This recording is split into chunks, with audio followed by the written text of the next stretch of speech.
year is 10,000 BC, the end of the last ice age, and mankind is on the brink of extinction. Amidst a fierce and savage world, our ancestors were left with two choices: adapt or die. This is the setting of Far Cry Primal, Ubisoft's latest game in the popular Far Cry series. In it, players will experience the Stone Age, a period which would change the course of human history and lay the foundation for our lives today.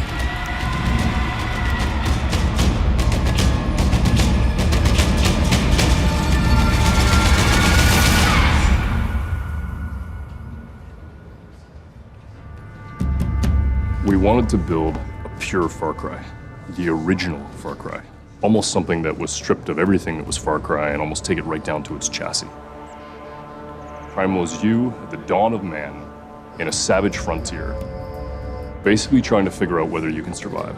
I think at the heart why it clicked is because it's a very powerful idea, very simple, and as soon as you start to follow the thread of this idea, everything matches together. This is something we do at Ubisoft. We try to be as as realistic as possible. We create worlds, and for us, this comes first. So it's about making sure that we have a consistent universe that works within itself.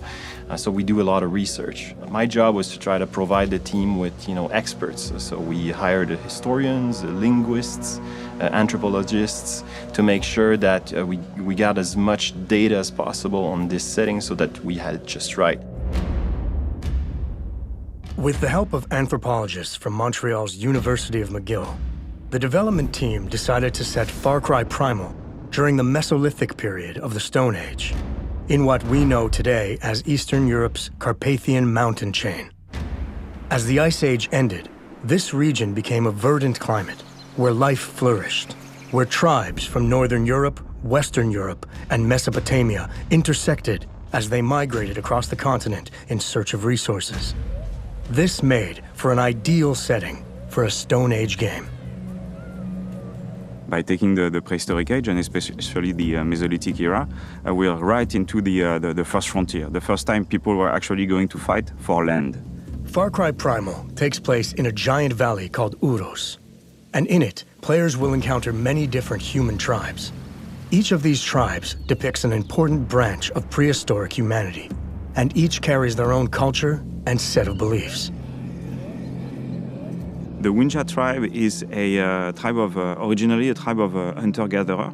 They were traveling throughout Europe following the food all year long. But when they found Oros, which was full of life, they started to settle down. The Izila are the most advanced tribe. They have almost like 1,000 years of advance. They come from Mesopotamia. They already master irrigation and agriculture, and they are so advanced that they consider themselves above the other tribes.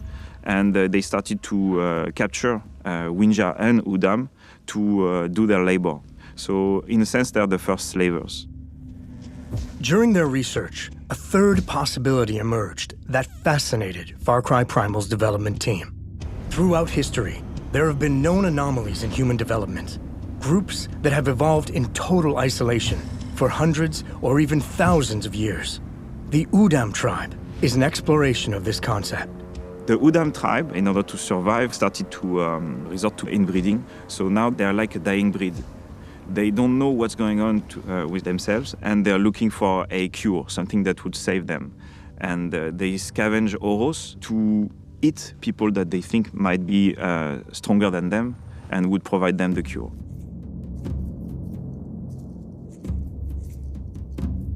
Far Cry games are about exotic location, places with weird characters, but also about authenticity.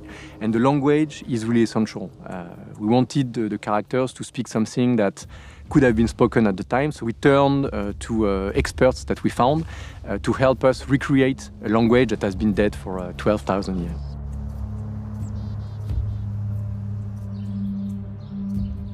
So Proto-Indo-European was a language that was spoken thousands of years ago. It's the source of many languages that are spoken today, languages like English and Spanish and Russian, but also the source of ancient languages like Latin, Greek, and Sanskrit. There are a number of words that we can reconstruct or we know to have existed within Proto-Indo-European. So for example, the word for water was water. The word for brother was brachted. Now we figure this out by looking at what the languages that were actually written down, the languages that are spoken today, what do they say? So if you look at the word for brother, in English we say brother. In Latin they said frater.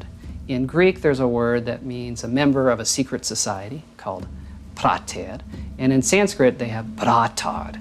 And you can take all of these things back to something like brachted. Sometimes we ran into problems where there weren't words that we can reconstruct for Proto-Indo-European. We know of about 20 different roots for the verb to shine, but we have no idea how they said yes. To figure this out, we had to think, well, how would you make up a yes, right? So what we thought was to have some sort of expression like, it is correct. In Proto-Indo-European, that would be something like, Richtom hesti. Each of the 3 tribes in Far Cry Primal speak their own adapted form of the Proto-Indo-European language, which reflects their beliefs, societal structure, and level of awareness of the world around them. For Wenja, we wanted a language that Proto-Indo-European could have come from. So we looked at certain very ancient features of Proto-Indo-European, and we assumed them to be the baseline for not only the Wenja tribe, but also the Udam. Takar guasham, guasham ha, guarpati pachars. Tu guama parshai. Aisha ul udami pan. The creative team views the Azila as a more advanced tribe, so we thought it would be a good idea to give them a more advanced stage of the language. Hisilachwe porhe hiotsti. Dod we hesti subnieti. Well, we know that there were certain sounds within Proto-Indo-European that are very difficult for English and French speakers to pronounce.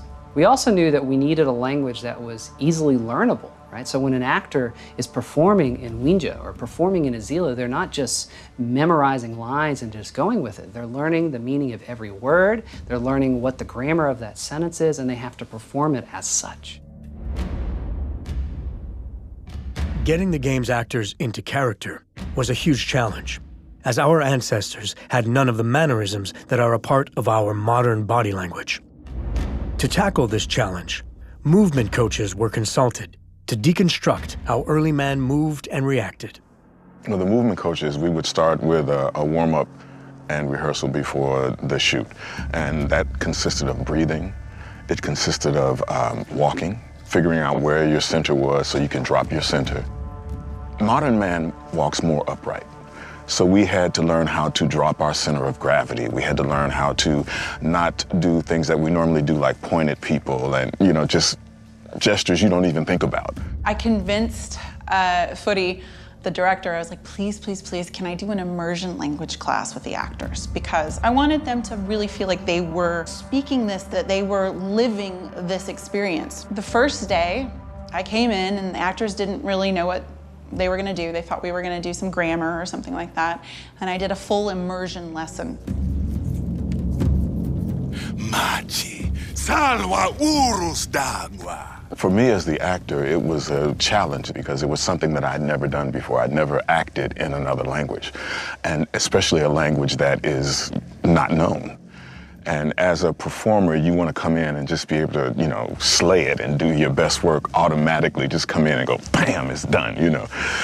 I couldn't do that with this. We had to learn the language. We had to learn how to move differently. I had them talking to each other, asking each other questions in Wenja. I had them introduce themselves as their character. And so they got to a point after our lessons where they would start yelling out things in Wenja. And it's been really amazing to see how the actors live and breathe these lines, they live and breathe this language. What's primal? How do we get back to our roots? The answers are surprising, complex, and fascinating to explore. It has taken the combined work of directors, animators, programmers, and actors to step into the mindset of Stone Age humans, to think like them, and gather insights that will ultimately bring this ancient world to life.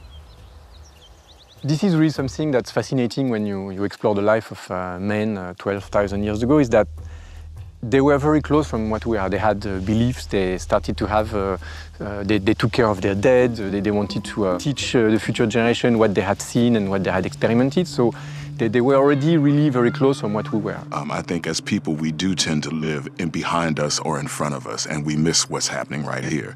But in Primal Man, he had to be aware of what was happening right there because everything was dangerous. You can see how simple life was back then, how fragile it was at the same time. People lived 30 years max. It was hard. It was really hard. So again, this, I guess this game will make you feel more connected to nature and to what being a human is.